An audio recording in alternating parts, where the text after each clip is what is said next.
নমস্কার বন্ধুরা, শুভ সকাল। আজ সকাল সকাল বেরিয়ে পড়লাম। এখন দেখুন বন্ধুরা, ঘড়ি কাটে 3:30। আমরা রেডি হয়ে গেছি, বেরিয়ে পড়ছি মায়াপুরের উদ্যোগে।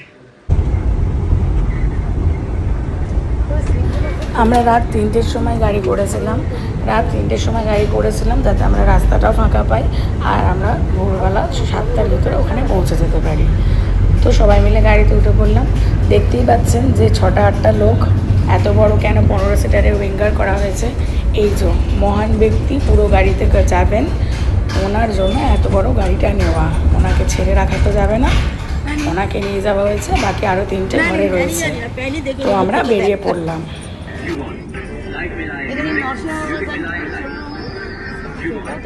চালাবে তো, অন্ধকার হয়ে গেছে, শুয়ে করো।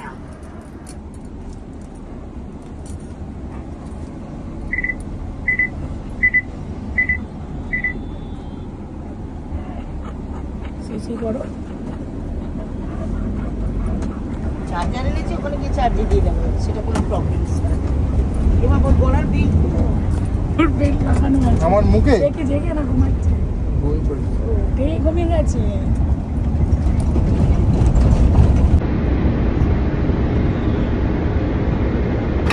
অত রাতে বেরানো হয়েছে বলে আর্ধেকের বেশি সবাই ঘুমিয়ে পড়েছে, কেউ একটু আধটু জেগে আছে। তো আমি উঠে দাঁড়িয়ে সবার একটু ভিডিও করে নিলাম। পরে বলতে হবে, দেখো আমি 7:30 জেগেছিলাম ভোর অবধি, কিন্তু তোমরা ঘুমিয়ে পড়েছো।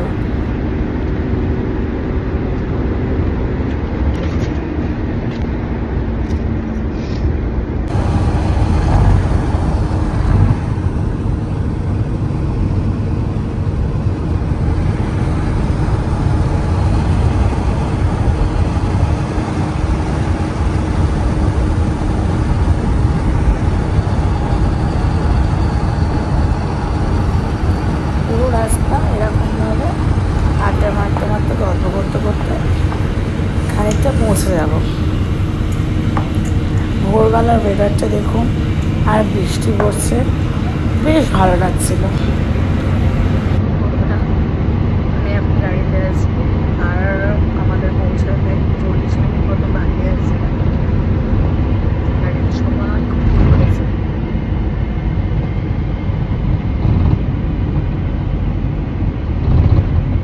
পৌঁছে গিয়ে তোমরা সেটা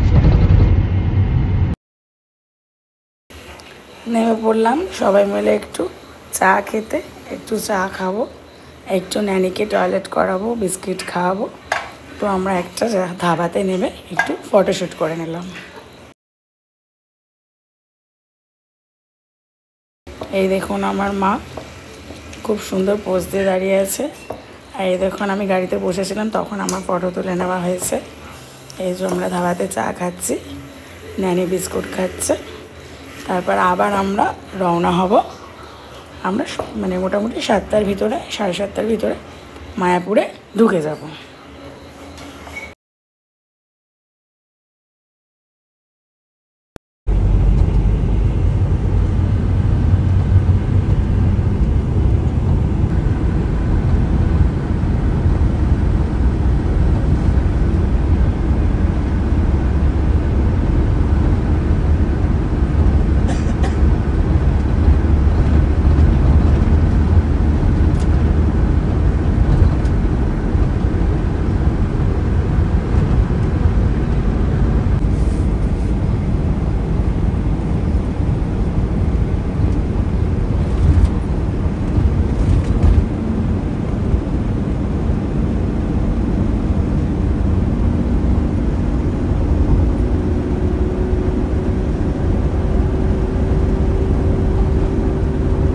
দেখুন বন্ধুরা, আমরা তো NH রোড ন্যাশনাল হাইওয়ে থেকে যাচ্ছি। গাড়ির ড্রাইভারটা দারুণ গাড়ি চালিয়েছিল, খুব ভালো গাড়ি চালিয়েছিল। তো আমাদের বেশি লেট হয়নি যেতে।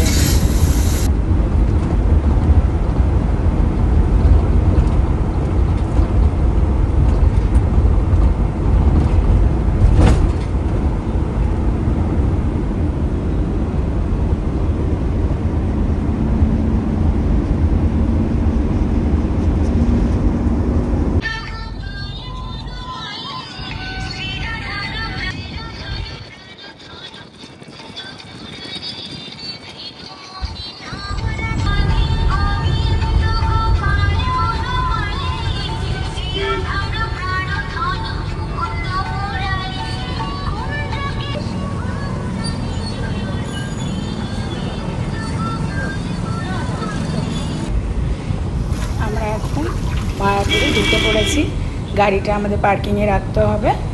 তো বন্ধুরা আমরা গাড়িটা পার্কিংয়ে রেখে আবার তোমাদের সাথে শেয়ার করছি। কেন ন্যানির জন্য? দেখুন বন্ধুরা, আমরা ওখানে গিয়ে রুম নিয়ে নিয়েছিলাম, যে এই রুমটায় আমরা স্নান করে রেডি হয়ে পুজো দিতে যাব। তো আমাদের রুমের প্রাইসটা নিয়েছিল 2800 টাকা, যেহেতু আমরা একটা বড় রুম নিয়েছিলাম। আপনাদেরকে আমি রুমটা শেয়ার করছি আর ওয়াশরুমটাও শেয়ার করছি। তারপর আমার এই কন্ট্যাক্ট নাম্বারে আপনারা কন্ট্যাক্ট করে যেতে পারেন।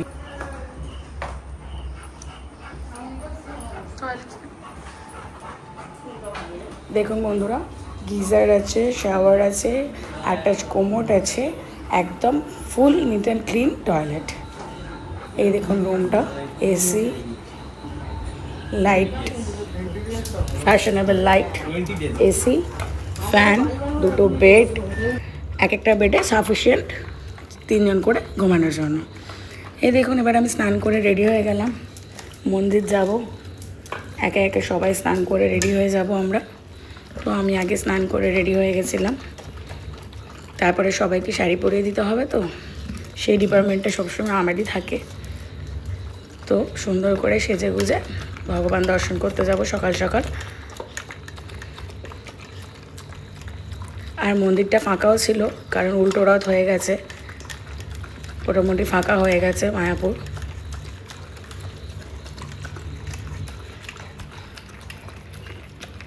আপনারা কে কে মায়াপুর দর্শন করেছেন, রাধা গোবিন্দকে দর্শন করেছেন?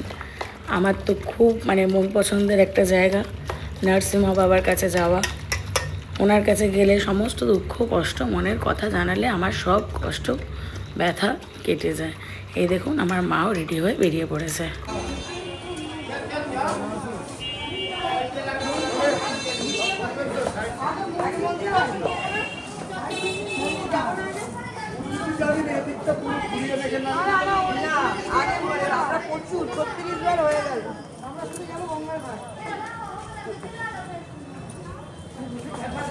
আমাদেরকে বলা হচ্ছে চলুন আগে সাইড সিন দেখিয়ে দিই। আমার মা বলছে এই নিয়ে 36 বার হয়ে গেল, আগে আমরা পুজো দেবো। আর সত্যি আমাদের ঘোরার কিছু নেই, শুধু আমরা জাস্ট ওই তোমার নদীটা পার হয়ে নবদ্বীপে যাবো আর আসবো, ওই গঙ্গাটা যেটুকুনি একটুকুনি নৌকা চড়া, ব্যাস।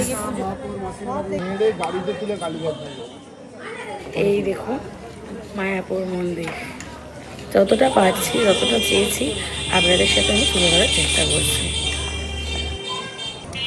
এখন সবার প্রথমে সবাই মিলে যাব মন্দিরে, পুজো দেব। পুজো দিয়ে এসে একটু কিছু জলখাবার খাবো, খেয়ে শুধু ড্রেসটা চেঞ্জ করব, করে আমরা নবদ্বীপ ঘুরতে যাব সবাই মিলে।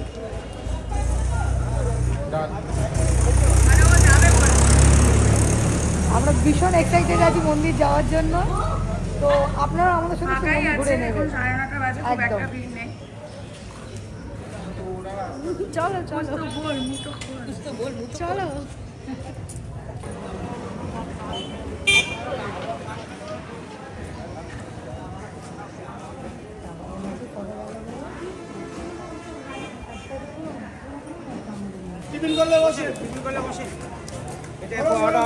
এই দেখুন মায়াপুরের মেন মন্দিরের গেট।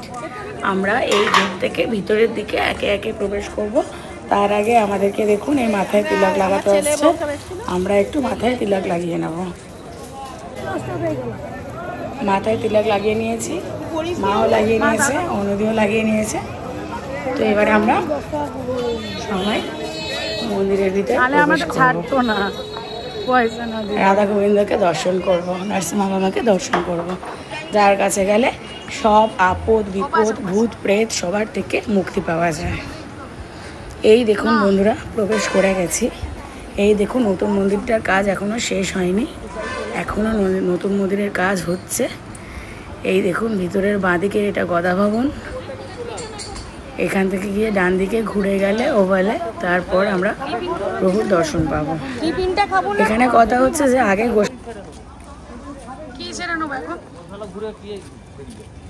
টিফিনটা খেয়ে গোসলা চলে যাবো।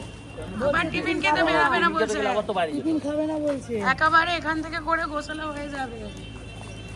কথাটা হচ্ছে পাপা বলছে এতটা ঢুকেছে যখন একেবারে গোশালাটা ঘুরে নিয়ে তারপর আমরা টিফিন করতে যাব।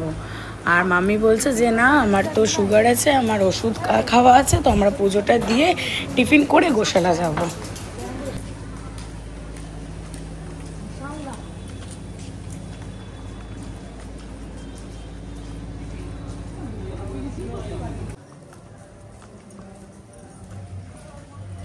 এখন বন্ধুরা অপরূপ দৃশ্য, এই মায়াপুর নবদ্বীপ যে কি জায়গা, শ্রী চৈতন্যদেবের জন্মস্থান। ভগবান বিশ্বাসী যারা তারা জানেন যে এই জায়গার মাধুর্যটা কি। এই দেখুন, এশিয়ার বৃহত্তম মন্দির।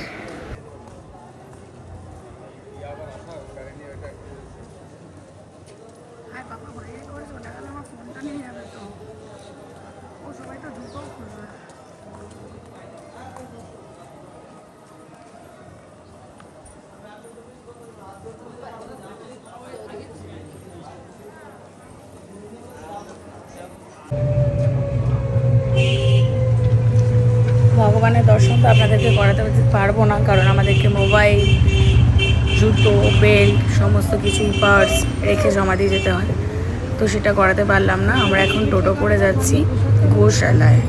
গোশালাটা গিয়ে আমি আপনাদের সাথে শেয়ার করব, আপনাদেরকে গোশালাটা দেখাবো যে ওখানে কি মানে ভগবানের কি লীলা। যেরকম বৃন্দাবনের জায়গায় তো তুলনা হয় না, বৃন্দাবন মথুরা তো মানে খুব ভাগ্য করলে যাওয়া যায়। খুব ইচ্ছা আছে, জানি না ভগবান কবে টানবে। ভগবান না ডাকলে ভগবানের স্থানে যাওয়া যায় না, এটা আমরা সকলেই জানি। তো বন্ধুরা, গোশালায় গিয়ে দেখলাম যে ওখানে ঘি তৈরি হচ্ছে, একদম গরুর দুধ মানে ওখান থেকেই পাচ্ছে, ওখানে ঘি তৈরি হচ্ছে ওখানে। ওই কারণে এই জন্য গোশালার ঘি বিখ্যাত ঘি। আপনারা যাবেন, মায়াপুর গেলে একবার গোশালাটা ঘুরতে যাবেন। বিখ্যাত ঘি, মনটা একদম অন্যরকম হয়ে যাচ্ছে। আর গরু 100-200 গরুরই কম আছে, এত গরু ওখানে পালা হয়। এত পবিত্র জায়গা। আমরা এখন টোটো করে গোশালার দিকে যাচ্ছি বন্ধুরা, আপনারা সাথে থাকুন, দেখতে থাকুন। আশা করি আপনাদের সবার খুব ভালো লাগবে। আমরা গোশালায় এসে পড়েছি, একে একে আমরা গোশালার দিকে চলে যাব। এই দেখুন, এই যে দোকানগুলো দেখছেন, এখানে দই, দুধ, ঘি, মাখন, ক্ষীর, সমস্ত দুগ্ধ জাতীয় দ্রব্য এই দোকানে পাওয়া যায়।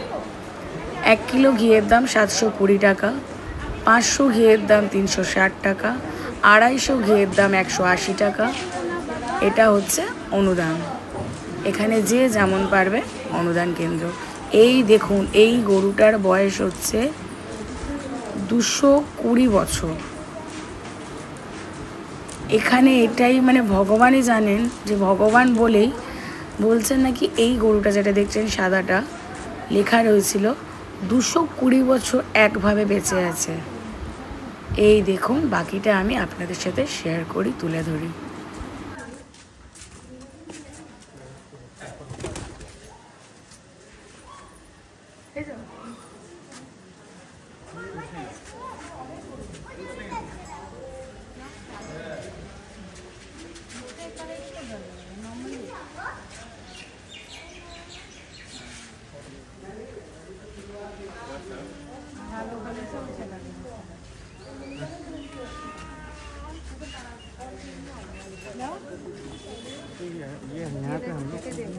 লোকটা তো ওখানে কোথায়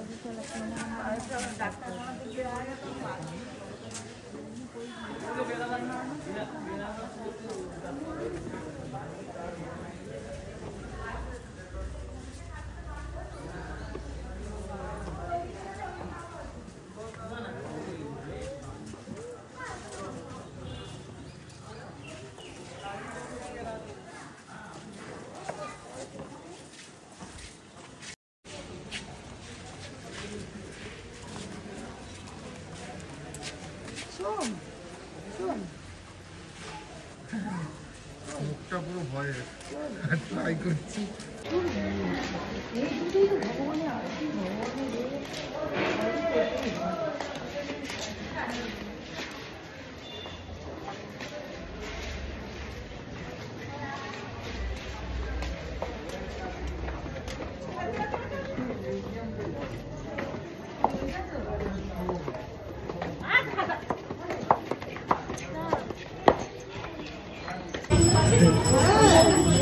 হ্যাঁ ওটা বলতা মৌমাছি কামড়ে না, ভেতরে ঢুকে গেছে পেটের ভিতরে।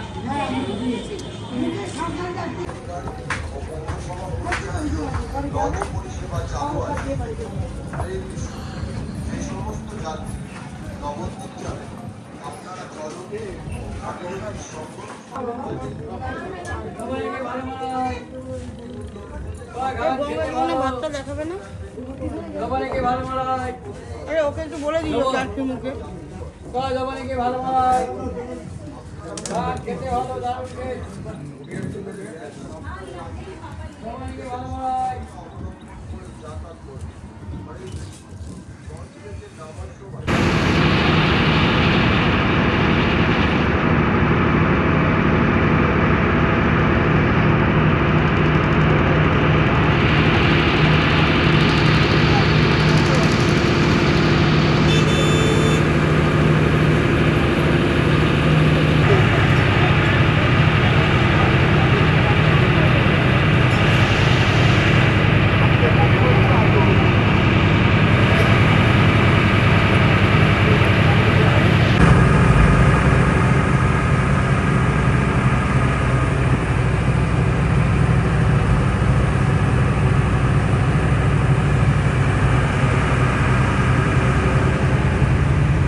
আমরা এখন গঙ্গা যমুনা নদী পার করছি।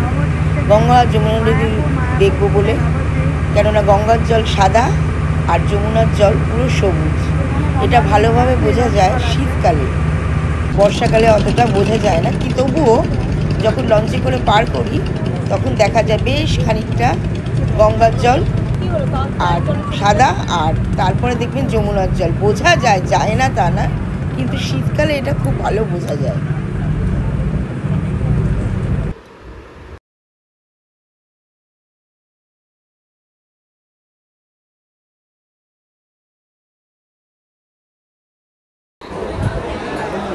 এখন আমরা ভোগ খেতে যাব, মানে ভোগের লাইনে দাঁড়িয়ে আছি। এখানে না 80 টাকার টিকিট কেটেছি আমরা। প্রচুর ভিড়, প্রচুর ভক্ত, হাজার হাজার মানুষ ঠিক এইভাবেই লাইন দিয়ে ভোগ খেতে ঢুকছে। আমরা এখন অনেক দূরে, আমাদের লাইন পৌঁছতে এখন অনেক দেরি আছে। এখানে খাওয়ার অনেক আছে, 30 টাকার লাইন আছে, 80 টাকার আছে, আবার 175 টাকারও আছে। 175 টাকারটা বুফে। অনেকটা পরিবর্তন হয়েছে। আগে যেরকম ওনারা নিজেরাই পরিবেশন করতেন, এখন যে যার থালি নিয়ে, খাবার নিয়ে যে যার জায়গায় নিজে নিয়ে এসে বসে খেতে হবে। খাবার খুব অপূর্ব, খুব সুন্দর। 2 রকম তরকারি দেয়, চানা পনির দেয়, ভীষণ ভালো খাওয়া দাওয়া।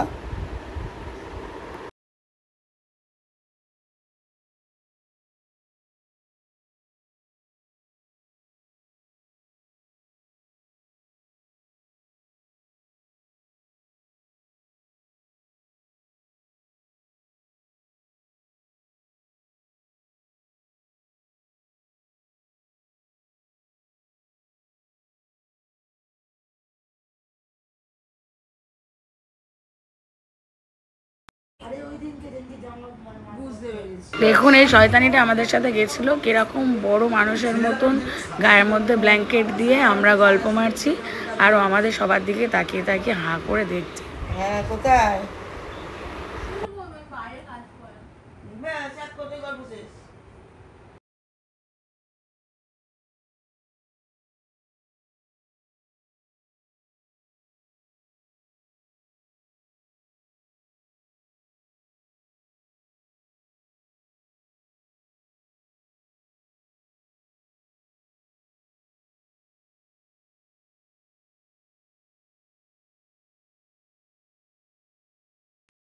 আমরা ডিনার করবো এই বনলতা রেস্টুরেন্টে, কিন্তু ডিনারের পুরো ভিডিওটা আমি শ্যুট করতে পারিনি।